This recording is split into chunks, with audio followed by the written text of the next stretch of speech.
इन मार्च में शिरकत कर रहे हैं, मैं सबसे पहले तो आपको सलाम करता हूं। और उसके बाद जो भी पाकिस्तानी आज ये टीवी पे देख रहे हैं, जो आज सबसे पहली मैं बात करना चाहता हूं वो ये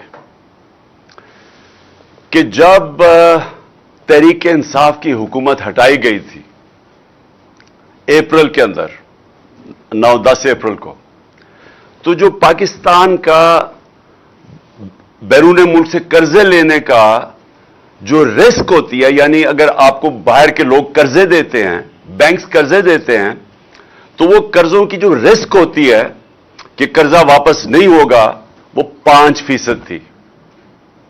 वो 5% थी आज से 7 महीने पहले, जब हमारी हुकूमत गिराई गई है। आज अखबारों में आया हुआ है कि जो हमारी रिस्क है, यानी हम कर्जा वापस नहीं कर सकते, वो रिस्क 5% थी, आज वो 64.5% है। यानी 64.5% रिस्क है कि पाकिस्तान अपने कर्जों के ऊपर किस्तें वापस नहीं कर सकता। इसका मतलब, इसके 2 मतलब हैं, और बड़े, मैं इसलिए इधर से शुरू कर रहा हूं क्योंकि जो हमारी माइशत है, जिस तरह उसका कत्ल हुआ है जब से हम गए हैं पिछले 7 महीने में, मैं चाहता हूं कि ये जरा कौम समझे हुआ क्या है। अगर हमारा डिफॉल्ट रेट, यानी कि हम 5% से 64.5% पे गए हैं, इसका मतलब कि दुनिया ये समझती है कि पाकिस्तान की जो माइशत है वो इतनी कमजोर हो गई है कि वो अब अपने कर्जे वापस नहीं कर सकती, और उनका जो 64.5% का मतलब कि ये है अब रिस्क कि अगर आप पाकिस्तान के ऊपर कोई कर्जा देंगे तो 64.5% चांस है कि पाकिस्तान कर्जा वापस नहीं करेगी। तो इसका मतलब क्या हुआ? इसका मतलब सबसे पहले यह हुआ कि अगर हम सोच रहे हैं कि बैरून मुल्क से कोई सरमायाकारी करेगा पाकिस्तान में, ये जब वो देखते हैं, जब उनके सामने ये रिस्क आती है पाकिस्तान की, तो इसका मतलब कि बैरून मुल्क लोग अब पाकिस्तान के अंदर सरमाया करते हुए डरेंगे कि अगर इस मुल्क का डिफॉल्ट हो गया, यानी डिफॉल्ट का मतलब है जब मुल्क हाथ खड़े कर देता है कि हम अब कर्जे वापस नहीं कर सकते। और ये याद रखें, ये सारे कर्जे, ये जो 2 खानदान पिछले 10 सालों में इन्होंने 4 गुना हमारा कर्जा बढ़ाया था, तो ये जो उनके कर्जों के ऊपर किस्तें हैं, वो अगर हम वापस नहीं कर सकते, और तो हमारा अगर डिफॉल्ट हो जाता है तो सारी दुनिया पाकिस्तान की फंडिंग बंद कर देती है, और सबसे नुकसान आवाम के लिए कि डिफॉल्ट कर दे तो आपको क्या होगा? सबसे पहले चीज यह होगी कि रुपया मजीद नीचे गिरना शुरू हो जाएगा। रुपए नीचे गिरना, यानी डॉलर के मुकाबले में रुपया और नीचे चला जाएगा, और किधर जाके रुकता है ये अभी कोई नहीं कह सकता, क्योंकि डॉलर तो आने नहीं है। लोगों ने, जिन्होंने डॉलर या इन्वेस्टमेंट में आने हैं या कर्जों से लेने हैं, वो सबने रोक देने हैं। और सबसे बड़ी खतरनाक चीज यह है कि जो लोग जब इन्वेस्टमेंट का मतलब, अगर आपने मुल्क में दौलत में इजाफा करना है तो सरमायाकारी चाहिए, फैक्ट्रियां बनाएं, कारखाने बनाएं, ताकि लोग उसमें इन्वेस्ट करें, उससे हमारी दौलत में इजाफा हो, ताकि हम अपने कर्जों की किस्तें वापस कर सकें। तो इससे वो सब कुछ रुक जाएगा। तो मेरा अब ये सबसे पहला सवाल ये है कि जिन लोगों ने ये साजिश की थी और ये इस मुल्क को ऊपर इन चोरों को मुसल्लत किया था, मेरा सबसे पहले सवाल उन लोगों से है कि कौन है अब जिम्मेदार इसका? हमें तो हमारे ऊपर पूरी प्रोपेगेंडा कैंपेन की गई, वही जो अखबारों में बगल बच्चे बैठे हुए हैं जो सहाफी इनके, उन्होंने तो पूरी कैंपेन की कि मुल्क तबाह हो गया है, महंगाई आसमानों पे चली गई है। तो महंगाई तो वाज़ेह हो गया कि 50 साल में सबसे ज्यादा महंगाई इन पिछले 7 महीने में हुई है। हमारे जो मुल्क में महंगाई थी और आज जब हमारा टाइम था तो वो 15 से 16% थी, आज वो 27 से 28% पे है, तकरीबन दुगनी है। तो जो महंगाई भी बढ़ गई, जो मुल्क में सरमायाकारी थी वो भी नीचे चली गई, जो हमारी एक्सपोर्ट्स बढ़ रही थी वो भी नीचे चली गई, جو بیرون ملک پاکستانی پیسے بھیج رہے تھے، ڈالرز بھیج رہے تھے، ریمیٹنسز بھیج رہے تھے، وہ بھی کم ہو گئے. جو ہماری ٹیکس کلیکشن تھی، یعنی جو آمدنی ایک ملک کی ہوتی ہے ٹیکس اکٹھا کر کے، وہ بھی اس کے جس رفتار پہ ہم اکٹھے کر رہے تھے وہ نیچے چلا گیا. اور میں آج آپ کے سامنے پاکستان کی اکنامک سروے ہوتی ہے کہ ہر سال ایک شائع ہوتی ہے کہ ملک کی معیشت کے حالات کیا ہیں. تو وہ اس گورنمنٹ نے ہمارے جانے کے بعد اس موجودہ گورنمنٹ نے وہ سروے شائع کی ہے. تو میں آپ کو پڑھ کے بتاتا ہوں کہ اس سروے کے مطابق جو ہم نے اپنے چوتھے سال کے اندر پریڈکٹ کیا تھا کہ کتنی ہماری ملک کی عام دولت میں اضافہ کتنا ہوگا، وہ 4.8% ٹارگٹ تھا. کتنا ہم نے کیا؟ 6%. یعنی جو جس رفتار پہ ہماری حکومت کے دور میں ملک کی دولت میں اضافہ ہوا، وہ ہم نے سوچا تھا 4.8 ہوگا، وہ 6% ہوا. ہم نے اپنے ٹارگٹ سے بہتر کیا. ایکسپورٹس، جو چیزیں ہم بیچتے ہیں باہر اور جس سے ڈالر آتے ہیں، ہم نے اندازہ لگایا تھا 26 ارب ڈالر ہوگی. کتنی ہم نے ایکسپورٹ کی؟ 32 ارب ڈالر. پاکستان کی تاریخ کی سب سے زیادہ ایکسپورٹس ریکارڈ تھا یہ. تو وہ ٹارگٹ سے اس سے بھی اوپر گئے. یعنی یہ میں وہ چیزیں بتا رہا ہوں جس میں ملک کی آمدنی میں اضافہ ہوتا ہے، دولت میں اضافہ ہوتا ہے، لوگوں کو نوکریاں ملتی ہیں. یہ وہ میں چیزیں آپ کو موٹی موٹی بتا رہا ہوں.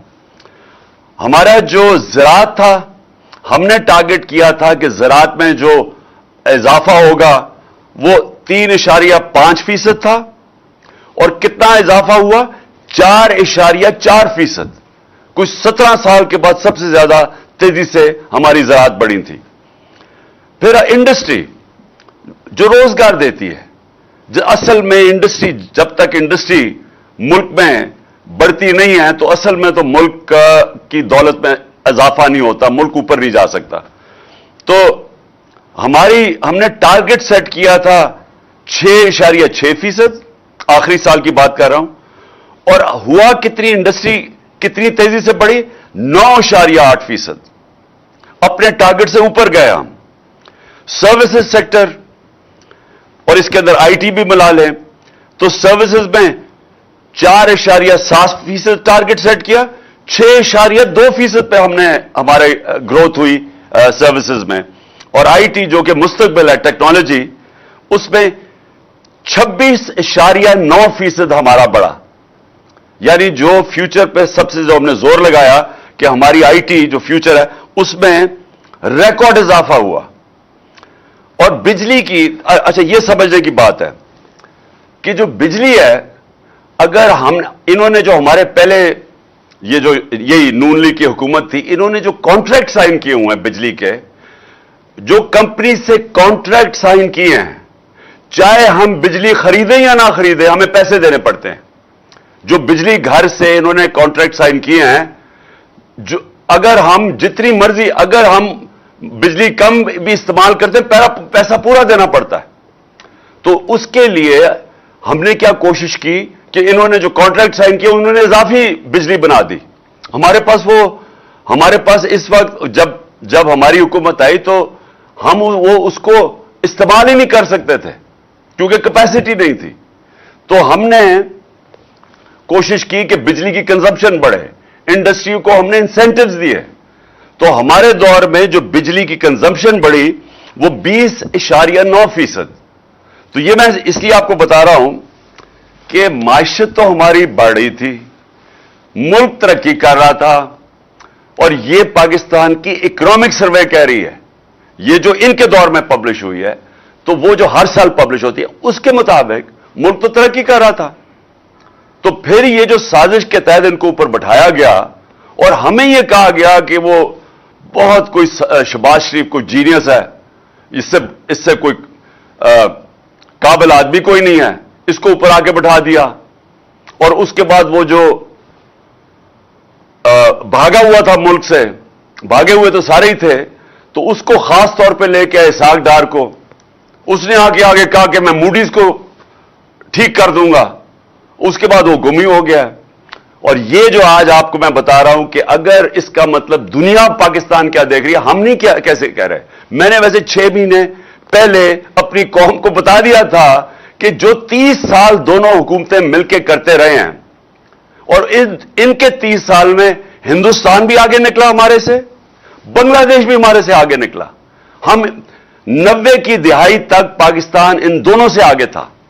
جب سے یہ دونوں آئے ہیں یہ ڈاکو خاندان، یہ دونوں ہمارے سے آگے نکل گئے، کیونکہ ہمارا ملک پیچھے چلا گیا، ان کی دولت میں اضافہ ہو گیا، ملک مقروض ہو گیا، اور ان کے باہر شاندار محلات بننے شروع ہو گئے.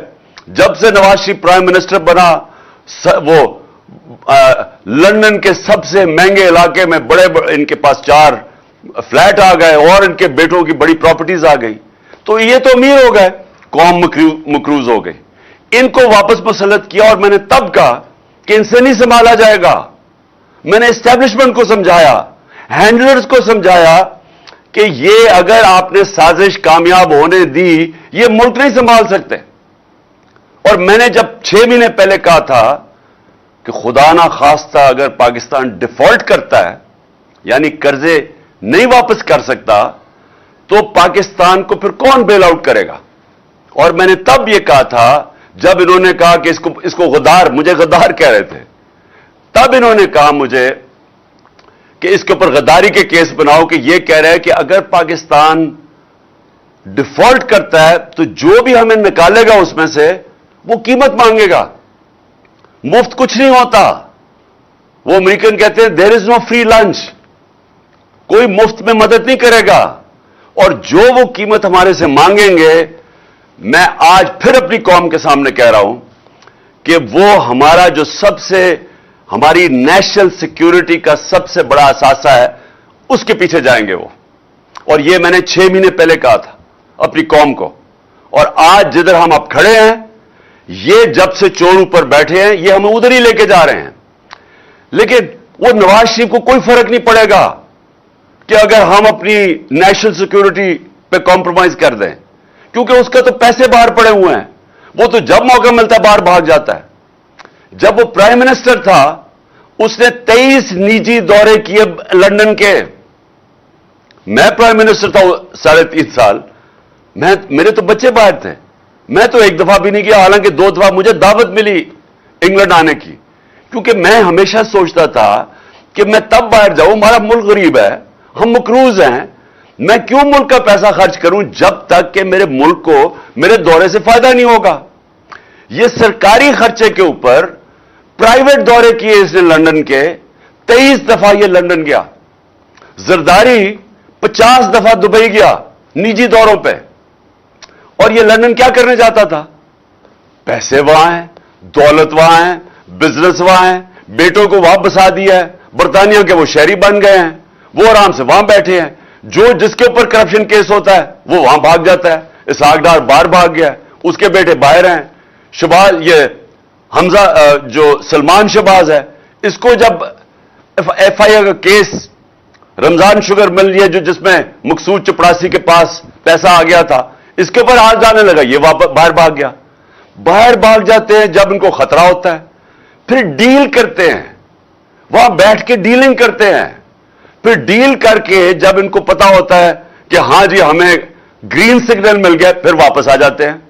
اور وہی اسحاق ڈار سگنل لے کے واپس آ گیا. لیکن اگر آج بھی کسی کا خیال ہے کہ یہ ملک کے معاشی مسئلے حل کر سکتے ہیں، تو سوال تو پھر یہ ہے کہ ملک کو پہلے لے کے کون اس سٹیج پہ آیا، یا ملک کا دیوالیہ نکالا کس نے؟ 30 سال تو یہ دونوں خاندان بیٹھے ہوئے ہیں. تو پھر کیسے ملک اس سٹیج پہ پہنچا؟ اور میں نے آپ کو بتایا کہ ہم نے ایک دیوالیہ ہوا پاکستان سنبھالا 2018 میں، اور اس پاکستان کو اس دیوالیے سے نکال کے 2 سال کرونا کے سال گزرے جو دنیا میں تباہی مچی. اپنے ملک کو کرونا سے نکالا، اور دنیا مثال دیتی تھی کہ جو پاکستان نے کرونا میں جس طرح اپنے ملک کو سنبھالا، اپنی معیشت کو سنبھالا، اپنے غریبوں کو بچایا، وہ مثال دیتے ہیں کہ دنیا میں وہ 3 ٹاپ ملک تھے جنہوں نے سب سے بہترین طریقے سے کرونا سے نکالا. اور کرونا سے نکالا ہی نہیں، اس کے بعد ہم نے اپنی معیشت اٹھائی، जो मैं अभी आपको बता रहा हूं कि 17 साल के बाद मुल्क की ग्रोथ रेट, ये जो 6% ग्रोथ रेट, तीसरे साल में 5.7 और चौथे साल में 6%, यह 17 साल के बाद हुआ। हमारे ज़राअत ने 17 साल के बाद इस तरह की तरक्की की। हमारी इंडस्ट्री ने तो कि 50 साल में सबसे बेहतरीन हमारी इंडस्ट्री उठ रही थी जब इन्होंने हमारी गवर्नमेंट गिराई। तो आज मैं अपने पाकिस्तानियों के सामने ये रखना चाहता हूं कि क्या अभी भी कोई समझता है कि ये लोग जो बार बार यहां मुसल्लत किए गए, ये मुल्क को मसलों से निकाल सकते हैं? क्या इनके पास अब कोई हल है? जो हमने हल भी निकाले थे वो भी पीछे रह गए हैं। हमने पूरी कोशिश की। हमारा मसला क्या, मैं आप सबके लिए पहले जरा समझा दूं। हमारा मसला यह है कि माजी में किसी ने जोर नहीं लगाया कि मुल्क की दौलत में इजाफा किया जाए एक्सपोर्ट्स बढ़ा के। जो भी चाइना की तरक्की हुई, जो एशियन टाइगर्स, मलेशिया, इंडोनेशिया जैसे मुल्क, ये जो तरक्की की है, सब ने अपनी एक्सपोर्ट्स बढ़ाई। जब दुनिया को माल ज्यादा बेचेंगे तो आमदनी बढ़ेगी। यहां हुआ ही कुछ नहीं, और इनके पिछले नून लीग के 5 साल में वहीं के वहीं एक्सपोर्ट्स रह गई, तो दौलत में तो इजाफा ही नहीं हुआ। तो इनका माजी में यही था। तो हमारी कोशिश ये थी कि एक्सपोर्ट्स को, पूरी एक्सपोर्ट इंडस्ट्री को उठाया जाए, पूरे उनकी मदद की जाए, उनको इंसेंटिव्स दिए जाएं, उनके लिए सस्ती बिजली दी जाए, ताकि अगर वो एक्सपोर्ट करेंगे तो मुल्क की दौलत में इजाफा होगा। और उसके अलावा हमने वो प्लान बनाए। टूरिज्म पाकिस्तान में ऐसी है कि हमारे बड़े डॉलर्स आ सकते हैं। हमारी बदकिस्मती के 2 साल कोरोना में टूरिज्म ही खत्म हो गई, लेकिन टूरिज्म के ऊपर हमने प्लान बनाए हुए थे। और तीसरी चीज कि जो बैरून मुल्क पाकिस्तानी है, जो हमारा सबसे बड़ा असासा है, उनको हमने कोशिश की कि वो अपने पैसा पाकिस्तान लेके आए। उसके लिए हमने उनकी मदद की। रेमिटेंसेस जो सबसे तारीखी बड़ी हमारी 30 अरब पे, वो इसलिए बढ़ी कि हमने उनको इंसेंटिव्स दिए, उनके लिए इनाम दिए कि जो ज्यादा पैसा भेजेगा या उनकी अपने बैंकों के थ्रू। और रोशन डिजिटल पाकिस्तान एक नई चीज शुरू की। 5 अरब से उसमें आखिर में पैसा आना शुरू हुआ। हमारे चौथे साल में $5 अरब से ऊपर उसमें आ रहा था और बढ़ता जा रहा था। कोशिश ये थी कि जब तक हमारी एक्सपोर्ट्स नहीं बढ़ती, हम बैरून मुल्क पाकिस्तानियों को उनके डॉलर्स पाकिस्तान में लेके आए। मैंने 2 प्रोजेक्ट शुरू किए, एक बंडल आइलैंड कराची में और एक रावी सिटी। बंडल आइलैंड इन्होंने हमें करने नहीं दिया, ये पीपल्स पार्टी की हुकूमत है, और उन्होंने उधर आते साथ ही $5 अरब आने थे, और जैसे वो पैसा आना था, हमारा जो असल मसला है, जो डॉलर कम हो जाते, वो हमने हल कर लेना था। इन्होंने आखिरी मिनट में नो ऑब्जेक्शन सर्टिफिकेट देकर कैंसिल कर दिया। और दूसरा, जो हमारी कोशिश रावी सिटी की थी, वो बदकिस्मती से 11 महीने स्टे ऑर्डर पे रह गया। पैसे लोग बाहर से इन्वेस्टर तैयार बैठे हुए थे, वो सब कुछ रुक गया। तो हमारी कोशिश ये थी कि डॉलर गैप जो हमारा है, हमारी इंपोर्ट्स ज्यादा हैं, हमारी एक्सपोर्ट्स कम हैं, तो उसके बीच में जो गैप है वो हम इन्वेस्टमेंट लेके आए, ये 2 शहर बना के, टूरिज्म करके, और फिर अपने बैरून मुल्क पाकिस्तानियों को उनको कोशिश इंसेंटिव दें कि वो पैसा अपना भेजें। तो अब मैं जो आखिर में ये मायशत के ऊपर बात, फिर मैं 2 और आपसे बातें करनी है। देखिए, जिधर आज हम खड़े हैं, ये कहते हैं कि जनाब आपको जल्दी क्यों है इलेक्शंस की, इंतजार कर लें साल की। हमें तो कोई मसला नहीं है। तहरीक इंसाफ को तो अल्लाह का फजल है, उसकी कोई खास करम है हमारे पे कि उसने अवाम के दिल हमारी तरफ मोड़ दिए हैं। तो वो तो साल के बाद भी इलेक्शन करें तो इंशाअल्लाह, जिस तरह बाय इलेक्शन में स्वीप किया था, हम इलेक्शन भी जीत जाएंगे। लेकिन मुझे जो खतरा 6 महीने पहले से मैं कह रहा हूं, हमारे मुल्क को खतरा है आज। और ये जो आज 64.5% पे पाकिस्तान की रिस्क हो गई कि यानी हम अब कर्जे वापस नहीं कर सकेंगे, और उसकी चांस 64.5% पे आ गई। इसका मतलब कि अगर हम अब जिस तरफ अब निकल गए हैं, पैसा बाहर से अब आना नहीं है। हमारे पास जो आमदनी थी, एक्सपोर्ट्स भी कम होती जा रही है, रेमिटेंसेस भी, जिससे डॉलर आते हैं, इन्वेस्टमेंट आ रही नहीं है, कर्जे भी नहीं आने, इन्वेस्टमेंट भी नहीं आनी, तो अब हम ये क्या करेंगे? आप इनके पास क्या हाल है? क्या वो लोगों के पास ये मुल्कों से पैसे मांगते जाएंगे? वो तो ये मांगे हैं, हर मुल्क के पास गया शहबाज शरीफ, क्या मैं मांगने नहीं आया लेकिन मैं मजबूर हूं, लेकिन वो कितना वो पैसा दे देंगे? असल में तो हमने अपनी माइशत ठीक करनी है, और वो जो ठीक करनी थी वो ठीक हो रही थी, जो मैंने आपको शुरू में बताया, वो अब ये साजिश की वजह से आज पाकिस्तान यहां फंसा हुआ है। दूसरी बात मैंने आज करनी है, जो मैं हमेशा, ये जो तहरीक जिसमें हम सारे मार्च इस्लामाबाद की, वजह इसकी क्या है? हकीकी आजादी। हकीकी आजादी आती है इंसाफ से। जिस मुल्क में इंसाफ होता है वो इंसानों को आजाद कर देती है। इंसाफ, और ये सबको मैं बार बार कहता हूं क्योंकि लोगों ने रूल ऑफ लॉ यानी कानून की हुक्मरानी पाकिस्तान में देखी नहीं, मैंने भी नहीं देखी थी। मैं जब पहली दफा बरतानिया गया तब पहली दफा मुझे पता चला कि इंसाफ और कानून की हुक्मरानी क्या होती है। तो कानून के ऊपर कोई नहीं होता। तो ये जो आज पाकिस्तान के मसले हैं, ये माइशत के भी मसले, ये सारे फंसे हुए एक चीज के ऊपर, इंसाफ के ऊपर। इंसाफ ना होने की वजह से, कानून की हुक्मरानी ना होने की वजह से लोग गुलाम हैं, एक निजाम के गुलाम बन चुके हैं, क्योंकि कमजोर आजाद नहीं है यहां और ताकतवर कानून से ऊपर है। तो ये जंगल का कानून है, जंगल के कानून के अंदर खुशहाली नहीं आ सकती।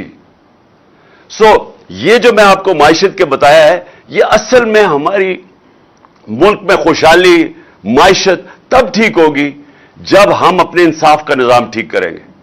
अब मैं आज फिर, और मैं हर रोज अपील करता हूं अपने respectful honourable chief justice Pakistan के, 3 आपके पास केसेस हैं, ये तीनों लैंडमार्क केसेस हैं, और ये तीनों केसेस को और कोई तरीका इंसाफ लेने का नहीं सिवाय आपके पास आने का। अरशद शरीफ पाकिस्तान का नंबर 1 इन्वेस्टिगेटिव जर्नलिस्ट, एक मुहिब वतन पाकिस्तानी, एक ऐसा सहाफी जिसके जमीर की कोई कीमत नहीं थी। धमकियां दी गई, डराया गया, FIRs काटी गई, मुल्क से बाहर भगाया गया और फिर कत्ल किया गया, शहीद किया गया। चीफ जस्टिस साहब, इसके लिए आपके सामने हमारे सारे मेंबर्स पार्लियामेंट, सेनेटर्स, इन्होंने आपके सामने पिटीशन रखी है। दूसरा, आजम स्वाति, यह भी एक लैंडमार्क केस है कि मुल्क के सेनेटर को एक ट्वीट के ऊपर, जिसमें वो तनकीद करता है, जो सारी दुनिया में जिसकी इजाजत है, उस तनकीद के ऊपर उसको उसके पोते और पोतियों के सामने अंदर घुस के घर के उसको सुबह के 3 बजे उनके सामने मारा जाता है और फिर उसको हवाले किया जाता है उसका जो आजम स्वाति ने नाम लिया, जो 2 नाम लिए फहीम और फैसल, उनको, उनके आदमियों को, जो नंगा करके उसको तशद्दुद करते हैं। किधर से इंसाफ मिलेगा? इसलिए आपके पास आए हैं चीफ जस्टिस साहब। और तीसरा मेरा केस है, मुल्क का एक्स प्राइम मिनिस्टर, सबसे बड़ी पॉलिटिकल पार्टी का हेड, वो पाकिस्तानी जो 50 साल से ये कौम जानती है जिसको, उसके ऊपर कातिलाना हमला होता है। पहले से भी मैं कह देता हूं, मुझे पता होता है, मैं उसके ऊपर 2 तकरीरों में आज से 1.5-2 महीने पहले बताता भी हूं कि ये इन्होंने करना है, कि दीनी इंतजाम पसंद ने गुस्से में आके उसको कत्ल कर दिया। ये पूरी साजिश बनी हुई थी। मैं 3 नाम लेता हूं, लेकिन पुलिस, पंजाब पुलिस हमारे नीचे कि मेरी FIR रजिस्टर नहीं करती। फर्स्ट इंफॉर्मेशन रिपोर्ट FIR, ये एक शहरी का बुनियादी हक है। मैं आम शहरी की बात कर रहा हूं, लेकिन वो आदमी जो एक्स प्राइम मिनिस्टर है, अगर उसको वो हक नहीं दिया जा रहा, तो चीफ जस्टिस साहब ये बड़ा हमारे लिए लम्हा फिक्र है। ये एक्चुअली रूल ऑफ लॉ, ना इंसाफ ना होने का एक आपके सामने इससे बड़ा क्या मिसाल हो सकती है कि मेरा ये बुनियादी हक था कि मैं 3 लोग जो मैं समझता हूं इसमें मुलव्विस थे, इनके ऊपर नाम लिखूं। इन्वेस्टिगेशन होगी, हो सकता है ये बेकसूर निकला है, मैं गलत हूं, لیکن ہے تو میرا حق. تو ہماری حکومت ہوتے ہوئے پولیس نے کہا جی ہم نہیں کر سکتے کیونکہ وہ بہت طاقتور لوگ ہیں. پولیس ہمیں کیا کہتی ہے؟ پولیس وہ کہتے جی اگر کسی سے مجھے اس عہدے سے اٹھا دے, کسی اور کو بٹھا کے یہ کروائیں, میں نہیں کر سکتا. وہ بہت طاقتور لوگ ہیں.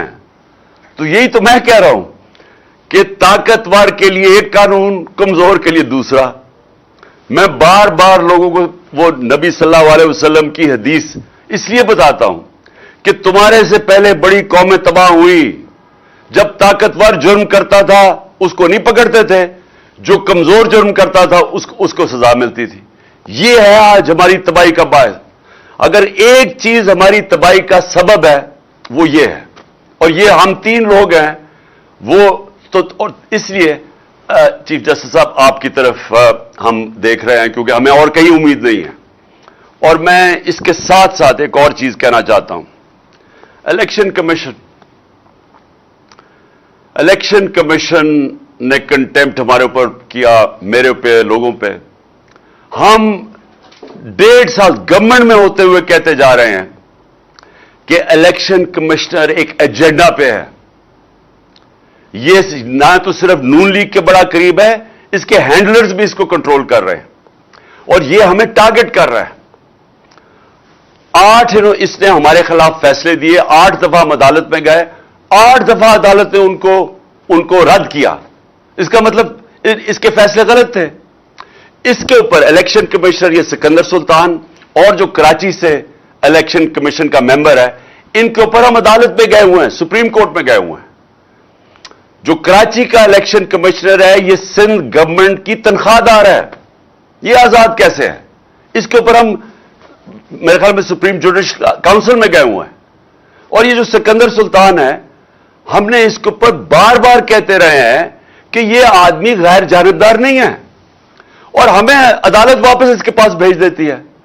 اور وہ کیسے جج بن سکتا ہے جب میں کہہ رہا ہوں کہ میں اس کو, یہ ہمیں انصاف ہی نہیں دے رہا, بار بار ہمارے خلاف فیصلے کر رہا ہے, یہ ہمارے اوپر ججمنٹ کیسے دے سکتا ہے؟ آپ اگر عدالت میں بھی جاتے ہیں تو اگر کسی کو جج کے اوپر اعتراض ہے تو وہ ریکوز کر لیتا ہے. یہ بار بار ہمارے خلاف فیصلہ دیتا ہے, بار بار ہم عدالتوں میں جاتے ہیں. تو میری ریکویسٹ یہ ہے کہ جو ہم نے اس کے اوپر عدالت میں گئے ہوئے ہیں تو وہ بھی تو کیس سن رہے ہیں. 2 کیسز ہیں جس میں اس سے ہمیں پھنسایا ہوا ہے. ایک ہے فورن فنڈنگ کیس. فورن فنڈنگ کیس میں سپریم کورٹ نے بھی کہا, ہائی کورٹ نے بھی کہا کہ ہمارے کیس کے ساتھ ساتھ نون لیگ اور پیپلز پارٹی کے بھی فنڈنگ کیس دیکھیں. اس کے باوجود اس آدمی نے ابھی تک ان کے کیس نہیں کھولے, اور ہمیں بار بار ایک پھرول رہا ہے, کبھی کچھ کر رہا ہے, کبھی کچھ کر رہا ہے. اور میں پھر دعویٰ کرتا ہوں, جتنا آپ دیکھیں گے ایک چیز ثابت ہوگی کہ صرف تحریک انصاف جو کہتے ہیں پولیٹیکل فنڈ ریزنگ وہ کرتی ہے. ریکارڈ صرف تحریک انصاف کے پاس ہے, 40,000 ڈونر بیس ہمارے پاس ہے. تو ان سے تو پوچھیں کہ یہ پیسے کیسے اکٹھے کرتے ہیں. اسی میں آپ کو پتا چل جائے گا کہ یہ کرپشن کے پیسے سے کھیلتے ہیں. یہ پہلے بڑے بڑے بزنس مین کو پیسے بنانے دیتے ہیں یا ان کے پارٹنرز ہوتے ہیں, پھر ان سے فنڈنگ لیتے ہیں.